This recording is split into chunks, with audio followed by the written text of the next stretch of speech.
So we are incredibly excited to be partnering with Dr. Akua Woolbright and the Whole Cities Foundation to host the Let's Talk Food series.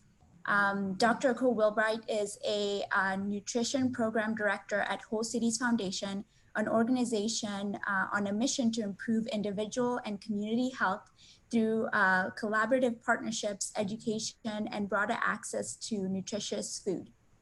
Through the Let's Talk Food series, Dr. Akua offers free cooking and wellness classes in several locations throughout the United States. She strives to empower individuals and communities to live healthier lives by providing authoritative nutritional information, passionate inspiration, and genuine support. Thank you so much for being with us today, Dr. Akua. Before I hand it over to you, I'd like to go over a few housekeeping items. Make sure you grab a pen and some paper to take some notes, and feel free to ask questions in the chat. You can ask them directly to Dr. Akua, or you can send them to the entire group, whatever you're comfortable with. We will also have someone monitoring the chat, and so your questions will be answered towards the end of the session during the Q&A portion. Without further ado, Dr. Akua, take it away. Thank you so much for having me. I'm enjoying this week. This is one of the most fun things I've done in a long time, so thank you guys. So I'm going to talk really fast today because we have a lot of information to cover. These two topics around mood and blood sugar are very important, so I want to give you as much as I can. Just so you know, these lectures are usually about 1 hour and 15 minutes to 2 hours in length. So I'm really trying to crunch a lot into a very small space. So buckle up and take some quick notes. So for those who may have missed some of the highlights from the previous two classes or who are new to this class, I'll give a brief overview of how you lay the foundation for healthy eating. So when you really get this foundation down, you can apply it to blood sugar, cholesterol, high blood pressure, weight maintenance, whatever condition you're facing. It's always the same approach to getting started with a healthier lifestyle. Although there's all kinds of fads and gimmicks and different things we'll hear, the foundation really is eating a diet based on whole foods from the earth, things your ancient grandmother would find in her outdoor environment and be able to bring into her home kitchen and prepare food from scratch. The second pillar to really focus on is plant-based, eating more plants than anything else. Once you do that and really focus on getting the colors into your diet from the produce kingdom, your food really does become micronutrient dense, and this is where your food becomes medicine. So if you want to use food to prevent and reverse disease, really the mantra becomes whole foods, plant-based, whole foods, plant-based. Just repeat and recite that over and over again as a way to start rethinking your relationship with food. And so we're going to jump right into the specific foods you will look at to regulate and maintain your blood sugar. And this information is not just for people who are pre-diabetic or diabetic, but anyone who wants to feel more energetic throughout the day and have the gasoline you need to get through our busy days, feeling like you're in your best body and your brain and your mind is steady and balanced. So, just know that when you look at a whole foods plant-based diet, you're automatically getting more fiber into your diet. And fiber is one of the key nutrients we need to focus on to regulate our blood sugar. Fiber is the one nutrient our body is unable to digest. So it stays in the digestive system and moves out as waste, still intact. And fiber, I like to think of it as that green and yellow sponge that some of you may have in your kitchen. You know, the sponge that's green on one side and yellow on the other? Well, that's fiber to me. On the green side, your fibers inside your intestines, scrubbing those intestinal walls, getting everything squeaky clean and fresh. The yellow side is going to absorb all of the excess dietary sugar, fat, and toxins, completely wrap it up and encapsulate it, and move it out of the digestive tract as waste. So consuming a high fiber diet is a great way to remove excess dietary sugar from your diet. And of course, when you're eating a high fiber diet, it's important to consume more water. That becomes your rinse cycle. And so I love to call fiber and water my own personal janitorial service, getting my body squeaky clean. When you're eating a high plant-based diet, you're also consuming so much produce that your food becomes naturally alkalizing and detoxifying. So a lot of the toxins that you're building up in your body will be removed as well. So this is why going whole foods plant strong is so critically important. Now I want to go through a list very rapidly of some of the foods you can focus on to regulate your blood sugar throughout the day. So start writing very quickly because I have a lot to cover. One example would be 100% stone ground whole wheat bread or 100% pumpernickel bread. You also could eat grains like steel cut oatmeal, oat bran, brown rice pasta, barley, bulgur, and other members of the whole grain family. You can look at nuts and seeds, especially almonds, walnuts, flax seeds, and chia seeds. I love cashews, but I tend to avoid them when I'm trying to control my blood sugar or my weight because cashews are higher in carbohydrates than the other nuts. As a comparison, a serving of cashews contain about 7 grams of carbohydrates compared to only 1 or 2 grams in almonds and walnuts. So if you're looking to make a best choice in your nut family, maybe steer more to the almonds and walnuts, the chia seed and the flax seed. When you're looking at fruit, you want to look at those fruits that are not so starchy and less sweet. This would be things like apples, berries, and citrus. Grapefruit, just a half of a grapefruit a day is a great way to get a little sweet in without taking in something that's so sugary or starchy that it'll spike your blood sugar. So when you're looking at fruit, try those that are a little bit tart and not so starchy and sweet. And then we go to the vegetable family. Things like mushrooms, eggplant, onions, garlic, of course, your dark green leafy vegetables, your broccoli, cauliflower, Brussels sprouts, watercress, arugula, kale. These dark green leafy vegetables and other non-starchy vegetables are high in fiber and will keep you feeling full longer while also alkalizing and detoxifying your body. Great way to regulate and manage your blood sugar. If you do have a taste for something a little sweeter and more starchy, the best choices would be sweet potato, carrots, and squash. But again, keep those to a minimum. And beans.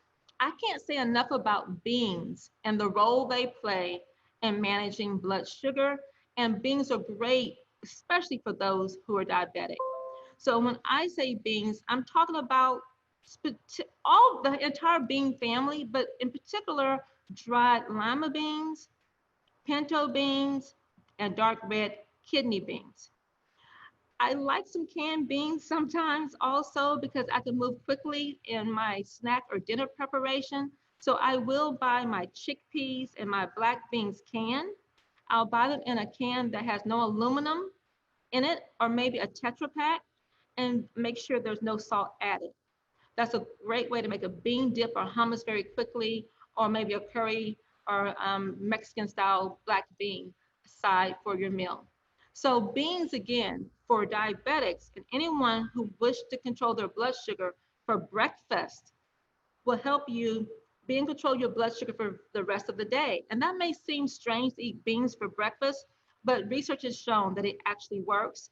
And new research is showing that there's benefit even if you eat beans for dinner the night before, that the next day you still have more control over your blood sugar. So I cannot emphasize enough, whatever types of beans you like, eat beans for breakfast and or dinner. Fat is something we want to look at also because some research indicates that that's the real culprit to when it comes to insulin dependence because fat could damage insulin's ability to really uptake sugar and move sugar or glucose through the body. So you want to make sure that you're watching how much fat you have on your body. If you have over 20 pounds to lose, just losing 5, 7, 10 pounds will go a long way in giving you more control over your blood sugar. So we want to make sure that we have, just a lean body as much as possible, and any change you can make, any little change goes a long way in improving your blood sugar. But we also want to look at the fat that we're consuming and making sure that we're reducing our consumption of saturated fat.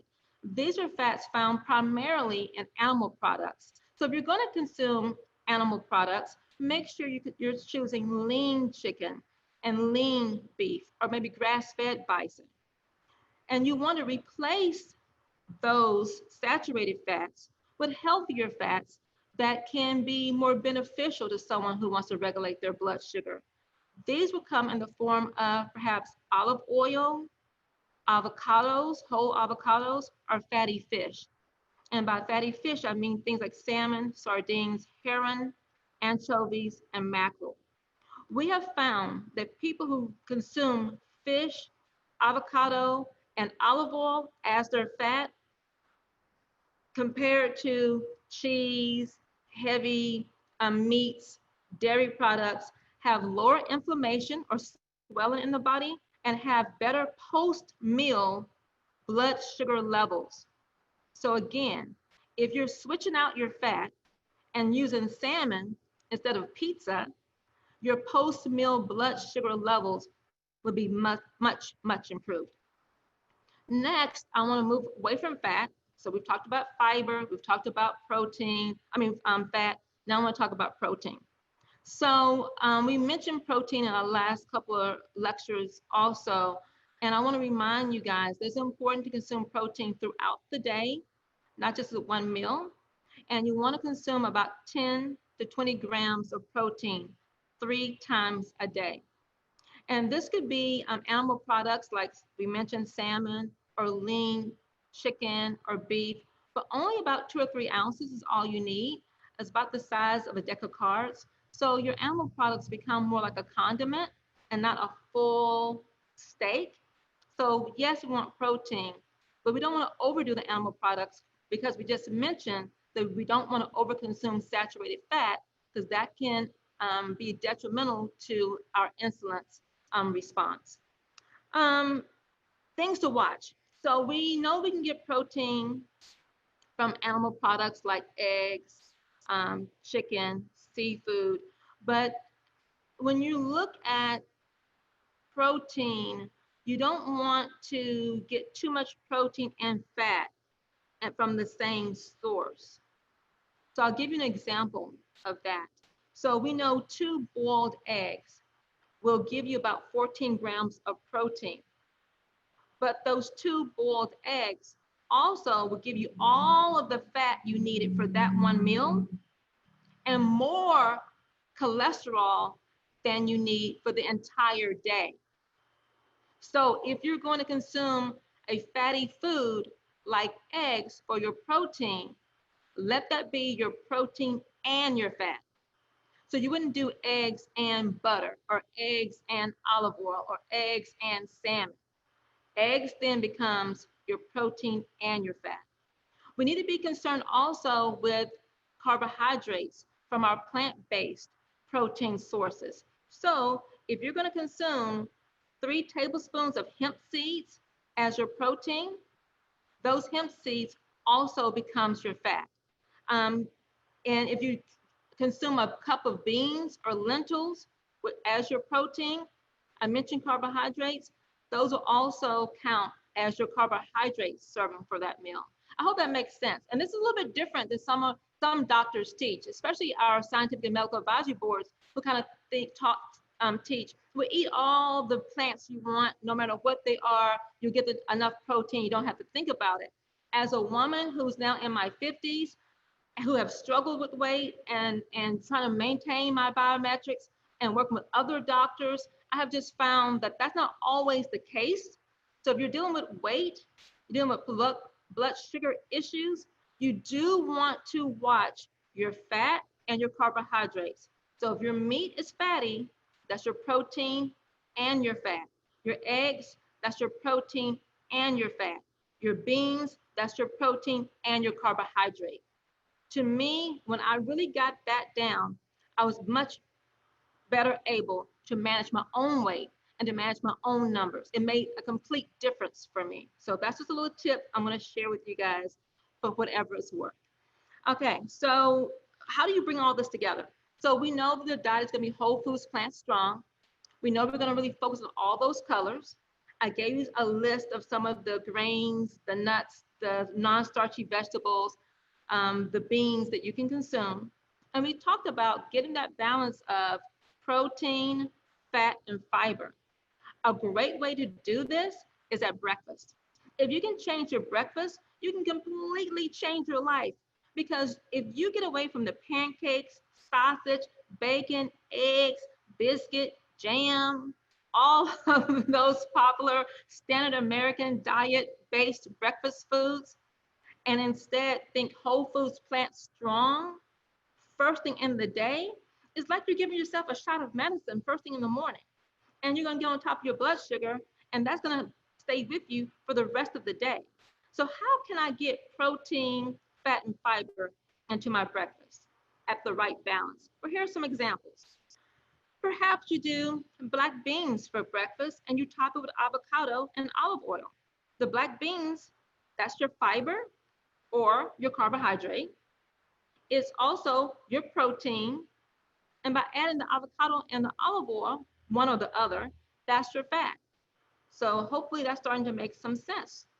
If you do a smoothie packed with greens, you can add hemp seeds to your smoothie. So the greens become your fiber slash carbohydrate, and the hemp seeds will be your protein and your fat.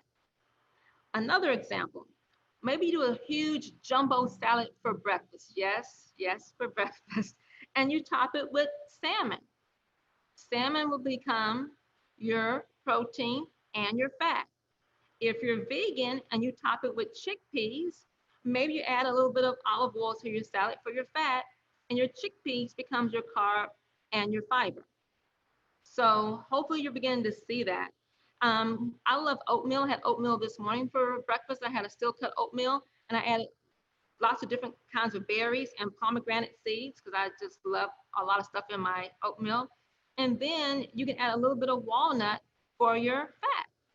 So when you're thinking about putting this together for breakfast, if you can do this consistently, you can really be able to regulate your blood sugar for the rest of the day. Other tips for really optimal weight loss and blood sugar maintenance will be, and I'll go real fast, move more, especially within 10 to 20 minutes of each meal. So after you eat, go for a walk, run in place, jump rope, do some movement immediately after eating your meals. Move more. The second tip would be eat throughout the day without overdoing calories. So maybe 3 plant-based meals with an apple or a grapefruit in between as your mid-morning and your mid-afternoon snack. Why do I do that? Because I'm trying to get ahead of the sugar crash. I'm trying to get ahead of the craving. If I wait until my head is foggy and fried because I'm starving, I have a hard time making good choices. So don't allow yourself to starve. Eat throughout the day, and you'll find yourself more in the driver's seat, more able to make active choices. Other thing is drink more water. We talked about that before. Make sure you're drinking half your weight. And you know, our bodies are 60% water. So our bodies need to be hydrated throughout the day. Someone asked yesterday if we will eliminate nutrients or electrolytes by drinking water throughout the day. There's some maybe naturopathic doctors or some fad kind of recommendations out there that speak to that. The evidence really does not support that. So it's perfectly okay to drink water throughout the day. And again, if you're trying to regulate your blood sugar, take all of these tips together and really watch your consumption of fruits and starches. Don't overdo those starchy vegetables, those starchy fruits, because they really can spike and raise your blood sugar.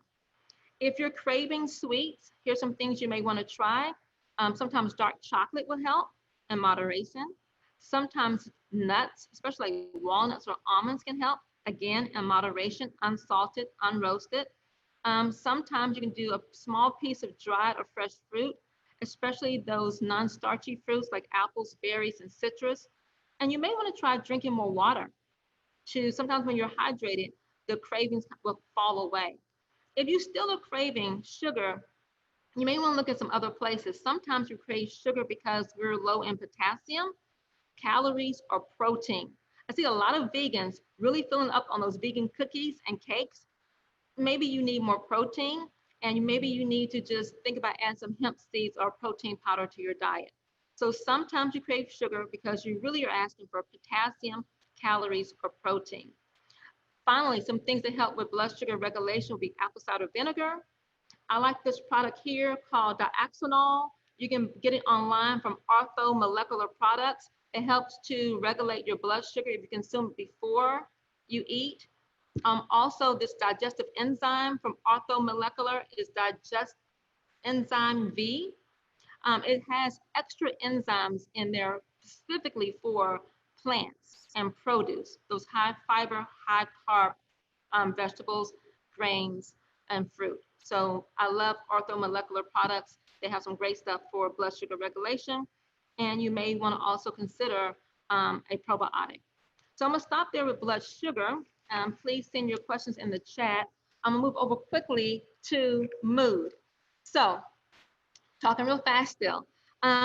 We know that, there's two mood boosting neurotransmitters, right? Serotonin and dopamine.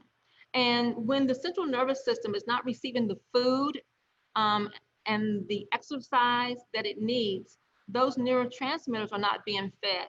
So lifestyle and diet are critically important when it comes to regulating one's mood.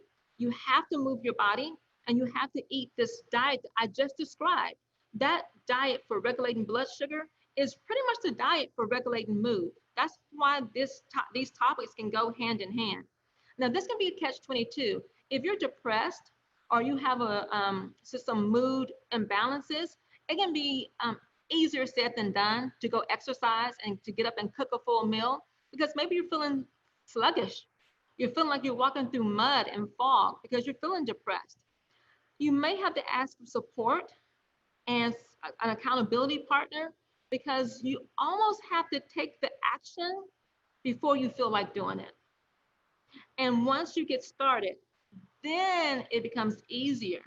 But if you need some help, you need a little boost, ask for support. Look around you, get professional support, or ask a friend or a roommate just to help you get started with a simple walk, making a simple meal. And then you may start seeing your mood improve. Here are some specific things you can look for. So serotonin is one of those happy chemicals or happy hormones, and that's the hormone that really regulates mood. It works to balance out feelings of stress, anxiety, and agitation in the brain. When serotonin is released, it promotes a sense of peacefulness and well-being. And so to have serotonin regulated can be a great way to start boosting those happy moods. So I'm going to give you a list of foods that produce more serotonin in the brain. Here they are: bananas, spirulina, pumpkin seeds, almonds, and raw cacao. Also, the amino acid tryptophan all help to produce more serotonin. There's also foods that help to boost or enhance the serotonin that we already have in our brains. Those foods are the whole grains, like whole wheats, whole oats, brown rice. With those come all those B vitamins. So that's a good place to start. Whole grains and some of the foods I list for producing more serotonin. Dopamine is our other happy chemical. Dopamine regulates the pleasure and reward centers in the brain. It tells you to seek out foods that are delicious and that are comforting. It's also responsible for maintaining mental focus.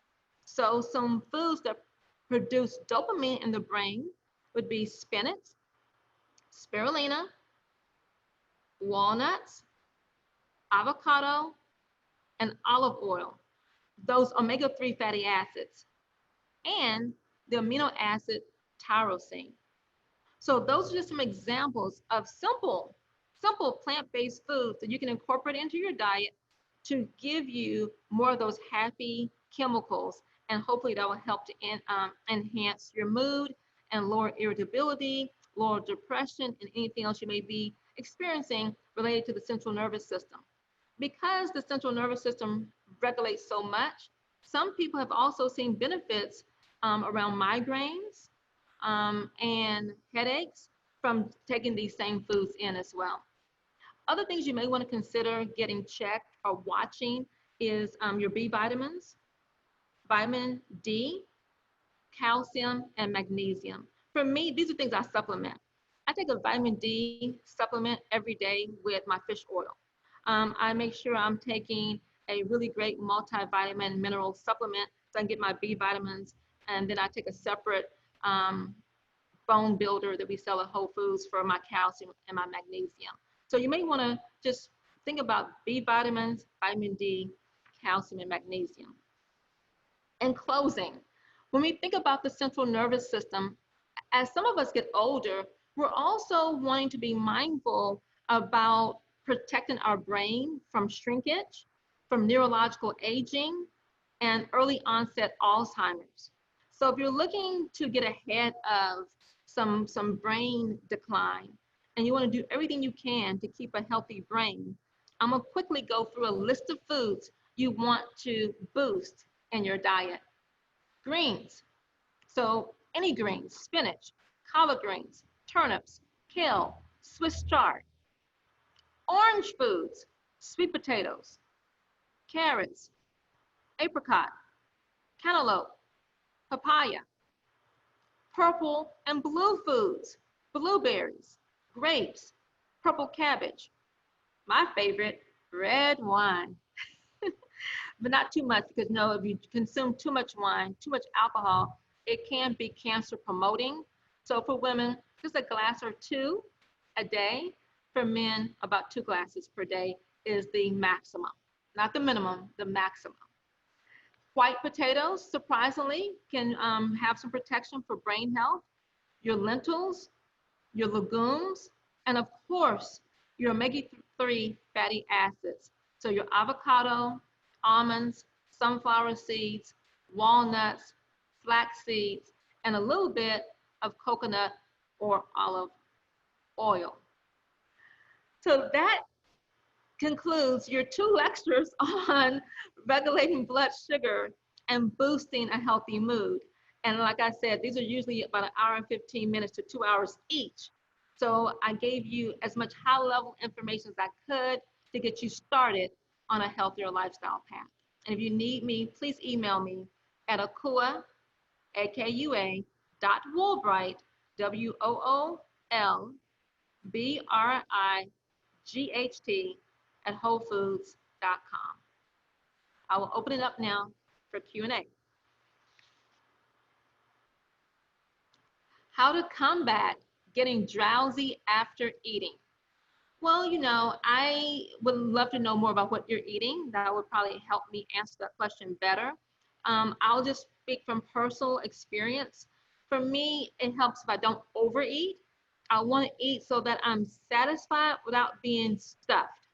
So I may stop right before I'm all of the way full so that I can, have the energy I need without kind of spilling over and using the chemicals that keep me awake for digestion, right? So I just eat enough without overdoing it. And the other thing I've noticed too is when I'm eating cleaner and lighter, I'm eating more plant-based, I tend to have more energy. It's kind of the opposite. I can run around all day and it's like having enough gasoline to really get me from morning to evening. So for me, coming away from salt, caffeine, all that seems counterintuitive. Like when you stop caffeine at first, it'll make you more sleepy. But for me, over time, I feel more energized, not having that in my body. So for me, more of those plant-based foods, more colors, gets me through my day. And also, I love a nice supplement. I talk about supplements a lot, but for me, taking my B12 supplement, 'cause I am almost vegan. I eat a little bit of dairy every now and then. So because I don't eat a lot of dairy, maybe 5% of my diet, I do have to take a B12 supplement to make sure I have that energy, making sure I have my whole grains or my multivitamins, so I have those B vitamins for energy is really critically important. So maybe get away from, I don't know if you eat any processed food or junk food, but getting those out. I'm not sure how much sodium you're consuming, but getting that scaled back. Same thing with sugars, not having those sugar crashes, getting those things scaled back, and really focusing on the colorful rainbow plant foods, for me, is very energizing. So hopefully that will help you. Food to eat for bad cholesterol. So, we have two different types of cholesterol in the body, HDL and LDL. We want to increase HDL and lower the LDL. So one thing I didn't mention, so I'm glad this person asked this question, is this really important to get the vegetable oils out of the diet? So the oil that you find on potato chips, Cheetos, fried foods, including French fries, those oils are very damaging to your cardiovascular system, and it also can contribute to high blood sugar. So really getting those chips and fries, junk foods, fast foods, fried foods out of the diet goes a long way in changing all of your numbers. And then to counteract that, making sure you're eating some salmon or those fatty fishes that we mentioned earlier, the mackerel, the sardines. If you're not going to consume fish, because I haven't eaten that since 1990, I do take a fish oil capsule so I can get that into my diet. If I'm feeling kind of achy, like I have inflammation or joint pain, I may take two. I take one in the morning, I take one at bedtime, so I wake up with more limber joints and I can lower the inflammation. So fish oil, walnuts, almonds, flaxseed, chia seed, those fatty fishes will help you improve your HDL or your good cholesterol. Oh, book recommendations for beginners. I mentioned before, I think in Monday's class, I love anything by Dr. Joel Fuhrman. I just love his work because he's so balanced. He's not really requiring that everyone is vegan or vegetarian, because that doesn't fit for everyone. So I love his work because it's very balanced. So look for Dr. Joel Fuhrman, Fuhrman. He has a book called Eat for Life. Yeah, no, it's Eat to Live. Eat to Live. And then my favorite is Eat for Health. Eat for Health is a 2-book set that has a book on information and a cookbook. You can go to his website as well at drfuhrman.com. And also, I like Dr. Michael Greger. He has a website, nutritionfacts.org. Michael Greger, his name is spelled Gregor, and nutritionfacts.org. If you're looking to learn more about supplements, you can go to consumerlabs.com. If you're looking for more information around diabetes or blood pressure, look for books by Dr. Fuhrman, again, or Dr. Neil Barnard. If you're looking for support with cardiovascular health, look for books or a website from Dr. John McDougall, or in particular, Dr. Caldwell Esselstyn. And you spell his name Esselstyn. I think that's right. I have to write it down to see it sometimes, but Esselstyn, Esselstyn. So Fuhrman, Barnard, Michael Greger, McDougall, Esselstyn. And really, my favorite is Dr. Fuhrman, and I love Dr. Greger's work at nutritionfacts.org. Those would be my top 2. Opinion on supplement berberine to curb sugar and carb cravings. I really can't speak to this one because I usually like to recommend things that I have taken personally, or I have worked with doctors to use with their patients, and I do consult with doctors some and with medical school students. So I haven't had any personal experience with this, so I really can't speak to it. I'm so sorry that I don't know more about that. But if you email me at akua.woolbright@wholefoods.com, I will find the answer, and I will be able to talk with you about that. offline. Okay, a question. You mentioned fiber in the beginning. What do we think what do we need to know about fiber? I would say that again, you want to get at least 3 grams of fiber per every 100 calories that you consume. So at least that is the bare minimum. You need more than that, but for every 100 calories, you want to have at least 3 grams of fiber. That really comes in play when we're thinking about those processed boxed packaged foods that may be really low in fiber. When you're eating from the plant kingdom or you're eating out of the produce department, you don't have to worry about that because all of those plant foods contain fiber.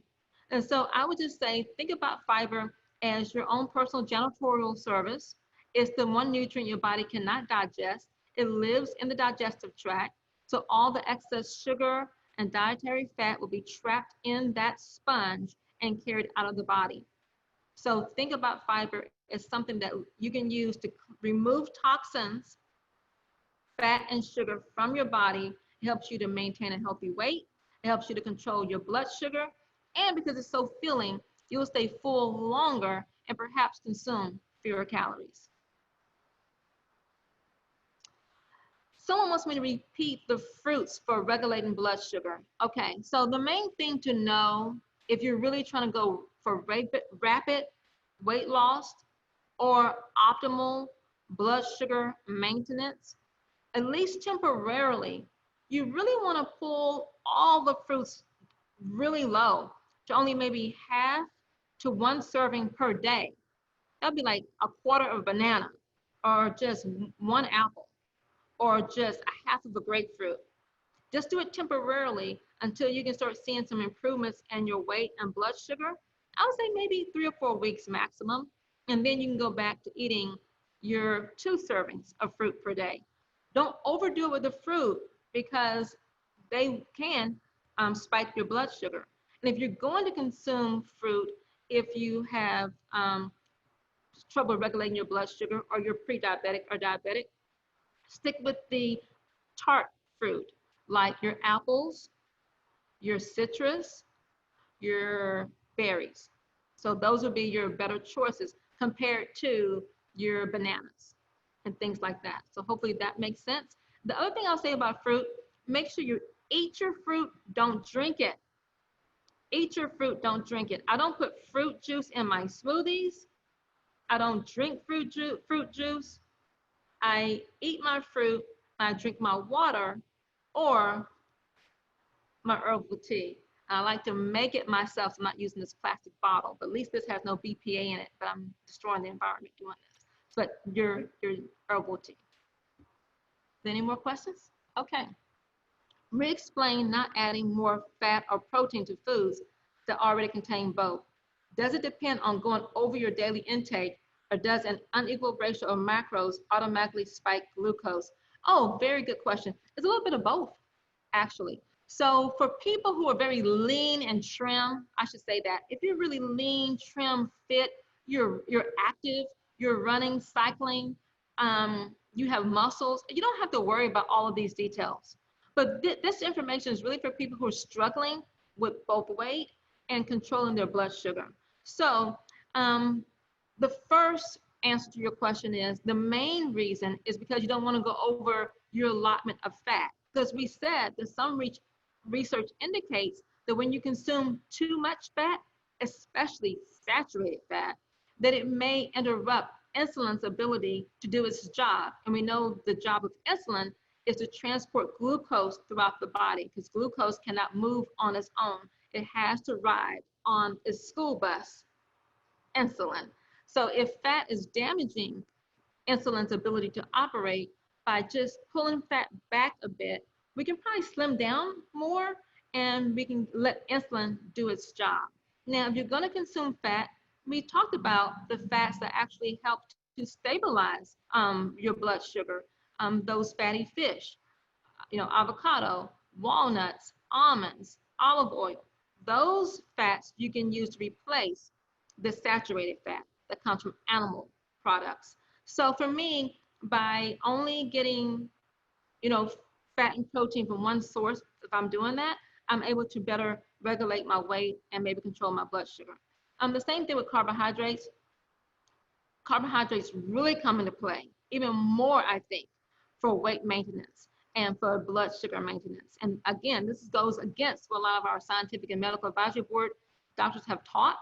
But in my personal experience, I just don't agree with them when it comes to this. I just don't. I have found that I have to really be really mindful about the amount of carbs I consume as I get older, especially with women and hormones. And that's something that a lot of doctors don't address. They talk about the population. They don't talk about women nearly enough and our separate issues. So I would say I have found that I cannot consume beans and rice at the same time. I'll speak for myself, will immediately bloat. Like not just my abdomen, like I feel just bloated all over. Like you can see it in my face, you can see it on me. And if I feel that way, I'll come off of it the next day and flood my body with water to try to get that excess, salt and carbs and sugar out of my system. And I can usually see it on the scale the next day, like pounds have dropped. If you're seeing your weight jump up within a week, like I may gain 4 pounds in a day or 2 days. I really didn't. You can't gain weight that quickly. It's water that I'm holding.